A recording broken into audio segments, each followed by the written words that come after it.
Welcome back to Weekend Smile. I'm all suited out in my protective gear, right? My forensic suit, because we're diving into the wild world of forensic science. From fingerprint expertise to blood splatter investigating, we look at how science is basically the ultimate mystery-solving sidekick. Joining us are forensic scientist and lecturer Gregory Williams and Drew Davis, student in forensic molecular biology. Hi guys, welcome to Weekend Smile. How are you? I'm doing well. I see we have a number of other individuals on set here because you have created your crime scene.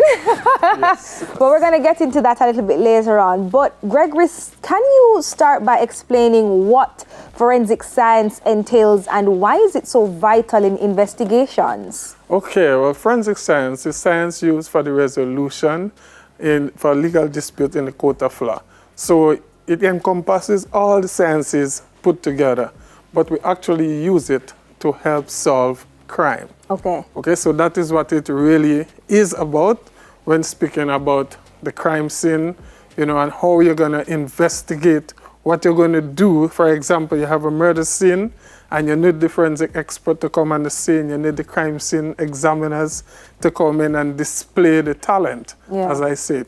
But we actually there to help the criminal justice system. Okay. That is what we really about. Okay. I mean, from you suited me out, I'm in everything. I know things are going to get serious. When I put on the suit, I said I felt like I'm in the movies, right? I felt like I am playing a scene, right, in a movie. But what are some common misconceptions people have about forensic science, especially as portrayed in popular media? Oh, so we call that the CSI effect. Yeah, man. Law and order. One thing I can say that persons tend to have as a misconception is the turnover time. Okay. Because in the movies, it's so fast and quick. Everything's connecting, but not the case. Like, we never consider the processing time, how we have to actually analyze this evidence that we have and the time it will take to actually process the evidence, to actually analyze the results that you have and to write up the reports and all of that. Okay, so timing is one thing, one misconception, because we have a half an hour of the series, right, or even an hour, and we have to make it work, right, either within the hour to match and wait for the next, right, the next show that's going to happen. So it's very quick and fast, all wrapped up in a small space of time, but you don't have that fast turnaround time in Jamaica. No. Not at all. In the real crime scene world, sometimes it takes you hours, sometimes 24 hours, sometimes 10 hours, 5 hours. You know what I mean? Because the processing based on the scene, how technical the crime scene is, so it may take you the whole day. And that's just to analyze the crime scene. Exactly. We don't get into going into the lab. Yet. We don't get into writing the report yet. Not yet. None of those things. Presenting the evidence. We don't get into that. No. Okay, all right. So that's one misconception. Any other than the time? Well, we didn't just say it's only the time. Okay. But also the evidence processing. Okay. And the time it takes to analyze. Okay. Because they think, now, okay, we'll analyze in, let me see, 2 minutes, 3 minutes, 4 minutes. But again, you have to look at the different aspects. For example, not everywhere, I should say, are fitted with a forensic lab. So sometimes, like if an officer, let me say, go to Westmoreland to collect a piece of exhibit, you have to think about how much time, again, that it will still lead back to the time, right? From Kingston to Westmoreland and back. Exactly. And you have to think about spoilage now. So is that exhibit going to spoil from the time you're left there to reach here from one location to the next? Okay. So you have to also take that into consideration, even the weather. Okay, preservation of the evidence as well. Exactly. All right. So how does fingerprint analysis work? Good. You have to go Drew, tell me about that one. I mean, what makes it such a reliable method for identifying suspects, the fingerprints? So typically we have different steps in terms of processing and in terms of also analyzing a person's fingerprint. There's a level of individualization for everyone. We don't want to say that fingerprints are unique to a person. It's just that the likelihood of two persons having the same fingerprint is very much unlikely. So how it becomes reliable is that we use the type of fingerprint that a person has, like different fingerprint types have different percentages in the population, different popularities. We use also different things like how the ridges on the fingers join together. Just everything. Everything. It's looked at a minuscule scale. And that plays a very important part in your DNA as well. That boils back. Does that go back to DNA?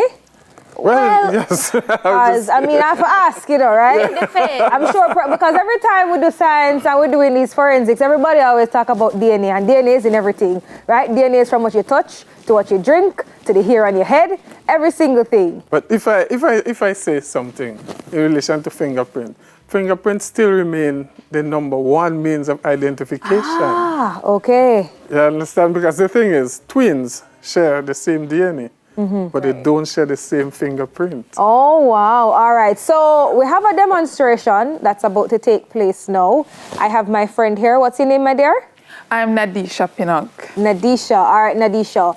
You're going to walk us through, I mean, we have created a crime scene, and you're going to walk us through step by step what happens when the forensic experts turn up on the crime scene. So please assist us. What do we do first? What All right, the first thing is to cordon off the scene, or essentially separate the scene from the public, and that's to prevent any contamination of evidence that is present on the scene. So we have done that already. So we're using this yellow tape to cordon off the scene to protect it. And then we'll have our forensic personnel coming in. The first thing is to just do note-taking, a general description of the scene. That's the time and date, how many victims are present, what type of evidence is there, the orientation of the scene, all of that is necessary. So when we talk about the type of evidence here, whether it's what, a body, right, alcohol bottle, glass, okay. Right, that's correct. If there are narcotics on the scene, okay, all of that is important for criminal investigation. All right. So we're taking notes. I say we're taking notes. That's the first. Right. And then we come in doing the photography. So we're taking photos of the scene. That's close-up shots, medium shots, long-range shots. And you do photography before even placing the evidence cards. So once the photography is done without evidence cards, then we will place the evidence cards. Okay, so right? We're gonna get evidence cards. So we're numbering the evidence in the order that we would be seeing them, right? Okay. So you walk in the scene here, then you start the first evidence that you're seeing. And once it's numbered, then we're going to be taking photographs again with the numbers beside each article of evidence. Right, so the photographer is going to come in again. And once photography is done, we would be measuring the scene. So we need the dimensions of the scene again for investigation. Okay. And that is also documented in a sketch. So a lot of times, a sketch may even show you more details of the scene, the measurements, the dimensions, how different things in the scene relate to each other. All right, so we're taking measurements now, and you mentioned that that would actually help in terms of the sketch. Right, and showing how each article of evidence relates to each other within the scene. Okay. Right, the distances from each other, the angles from fixed points within the scene. Okay, and then, all right, quickly after that, what else? And once we're through with that, then we can start with evidence collection and packaging.